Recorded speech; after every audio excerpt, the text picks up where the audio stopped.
Issues surrounding whether or not presidential candidates should be required by law to make public their health records continue to rage in the run-up to the December polls. This has arisen following the publication of a report on the health status of the NPP flag bearer, Nana Addo Dankwa Akufo-Addo, in the Africa Watch magazine. The matter has resulted in divergent views from the public, and TV3 has sourced the perspective of legal practitioners. Natalie Ford has more. Good health is a priority to everyone, and more important, to those who will want the public to consider them as candidates for the presidency or parliament. Though the medical record of presidential candidates are not a requirement in most democracies, the issue is still a concern once a candidate is elected. The constitution of both the United States and the United Kingdom do not require presidential candidates to declare their medical status, though procedures are provided to remove presidents whose health may impede their duties. In Ghana, issues regarding the health of presidential candidates became prominent during every election year and gained currency after the death in office of former President John Atta Mills.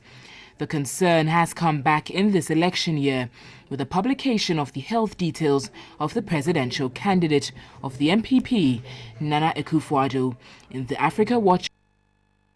With about 3 months to election 2016, legal practitioner Frank Davies maintains there is no need to make the medical status of a presidential candidate public, saying it would only lead to political discrepancy. To be an opportunity for political opponents, to use that to go into the minute details of a presidential candidate's health or mental record as an advantage to cause political mayhem and mischief if the person gets to know of a stigma of the candidate, all in the name of transparency, and I don't think it's fair.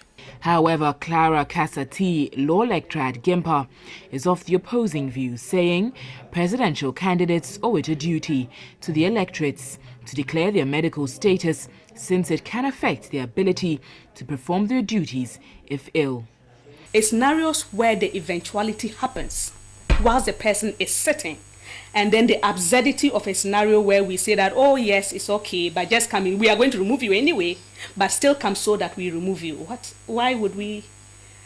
In any case, that should be up to the people to decide. She insists medical examination is a requirement for all public officers in the country, and the president should not be an exception. The president's office is also a public office. I find it interesting that whereas all the other public servants or public officers are required to bring a medical report, the president is not required to bring a medical report. What is good for the goose is good for the gander. Not everything, but they should be entitled to know a certain minimum of standard so that at the end of the day, they know exactly what they are going in for.